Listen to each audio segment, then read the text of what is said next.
किसी गांव में एक शिकारी रहता था और वो रोज शिकार करके अपना और अपने बच्चों का पेट पालता। एक मर्तबा ऐसा हुआ कि शिकारी जब शिकार करने जंगल की तरफ गया तो उसे आसमान में एक बहुत ही खूबसूरत और नायाब चिड़िया उड़ती नजर आई। चिड़िया को देखते ही शिकारी के मुंह में पानी आ गया और वो सोचने लगा कि अगर किसी तरह ये नायाब चिड़िया मेरे हाथ लग जाए तो इसे बाजार में महंगे दामों बेचकर खूब पैसे कमाऊंगा। ये सोचते ही शिकारी ने बड़ी चालाकी और होशियारी से शिकार के लिए जब अपना जाल बिछाया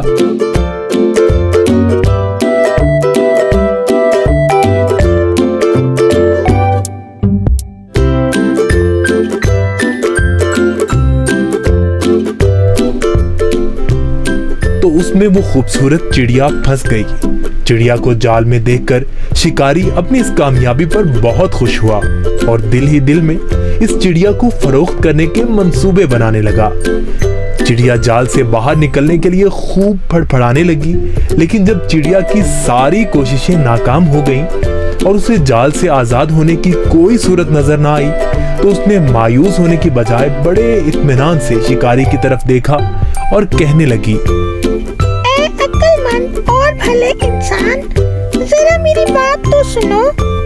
मुझ जैसी छोटी और नन्ही सी चिड़िया को पकड़कर आपको कोई फायदा नहीं होने वाला, क्योंकि अगर तुम मुझे ज़िबा भी करते हो तो मेरे थोड़े से गोश्त और गिनती की चंद नरम और नाजुक हड्डियों से तुम्हारा क्या बनेगा।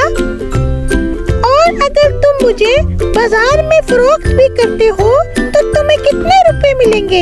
लेकिन तुम मेरी बात मानो और तुम मुझे इस कैद से आजाद कर दो तो मैं तुम्हें इसके बदले 3 ऐसी कीमती और अनमोल नसीहतें करूंगी जो हमेशा तुम्हारे काम आएंगी। इनमें से पहली नसीहत मैं तुम्हारे हाथ पे बैठ के करूंगी और नसीहत ऐसी होगी जिसे सुनकर तुम्हारा खून और बढ़ जाएगा, और दूसरी नसीहत दीवार पर बैठकर करूंगी जो बहुत ही आला और कारामद होगी।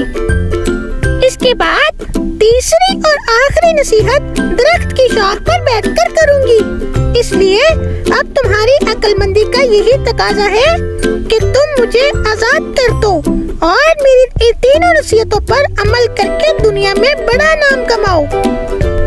शिकारी ने चिड़िया की ये पेशकश सुनकर थोड़ी देर सोचने और गौर करने के बाद उसकी बात मानते हुए जाल की रस्सी खुद खोल दी।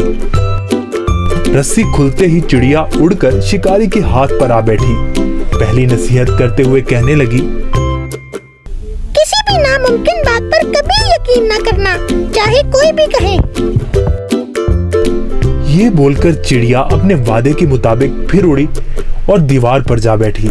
वहीं से दूसरी नसीहत करने लगी, गुजरी हुई किसी भी बात का गम कभी ना करना। मेरे इस छोटे से वजूद में 10 दिरहम का एक ऐसा कीमती मोती है जिसकी मिसाल पूरी दुनिया में कहीं नहीं, और इस महंगे मोती को पाकर तुम और तुम्हारे घर वाले खूब ऐशो इशरत से जिंदगी गुजार सकते थे। मगर तुम्हारी किस्मत पर अफसोस, तुमने मुझे आजाद करके एक बेमिसाल मोती अपने हाथों से खो दिया। इतना सुनना ही था कि शिकारी जोर जोर से इस तरह रोने और चिल्लाने लगा जैसे उसका कोई अपना करीबी रिश्तेदार मर गया हो। रोते रोते बार बार ठंडी आहें भरता और कहता, हाय हाय, मैं तो लुट गया, बर्बाद हो गया। अरे मुझ बेवकूफ ने क्या कर दिया, हाथ आए खजाने को खो दिया। ऐसी नादिर चिड़िया क्यों आजाद कर दी। शिकारी जब खूब रो धो चुका तब चिड़िया ने उसे मुखातिब करते हुए कहा, अरे बेवकूफ और अहमद शिकारी, मैंने पहले ही तुम्हें नसीहतें कर दी थी कि गुजरी हुई बात का गम न करना। जब ये बात हो ही गई थी तो अफसोस से हाथ मलना किस काम का। और हाँ, ए नादान शिकारी, तुमने मेरी पहली नसीहत भी तो गौर से नहीं सुनी। मैंने कहा था ना कि किसी भी नामुमकिन बात का हरगिज़ यकीन नहीं करना चाहिए, वो कैसी ही क्यों ना हो। अब जरा अक्ल से काम लो और देखो तो सही, मुझ नन्ही सी जान का पूरा वजूद 3 दिरहम से ज्यादा का नहीं है, तो फिर 10 दिरहम का मोती मेरे छोटे से वजूद में कैसे हो सकता है? बेशक कहती तुम ठीक ही हो ए नन्ही मुन्नी चिड़िया, वो तीसरी नसीहत तो बताती जाओ। अरे भाई, तुमने मेरी पहली नसीहतों पर कौन सा अमल कर लिया जो मुझसे तीसरी नसीहत भी सुनना चाहते हो? वो कीमती नसीहत तुम जैसे नादान इंसान के लिए नहीं है। ये कहते ही फुर से चिड़िया उड़ी और शिकारी उसको देखता ही रह गया।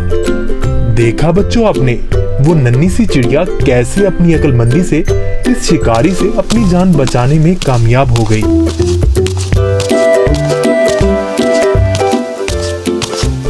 किसी बेवकूफ को नसीहत करना ऐसा है जैसे बंजर जमीन में बीज डालना।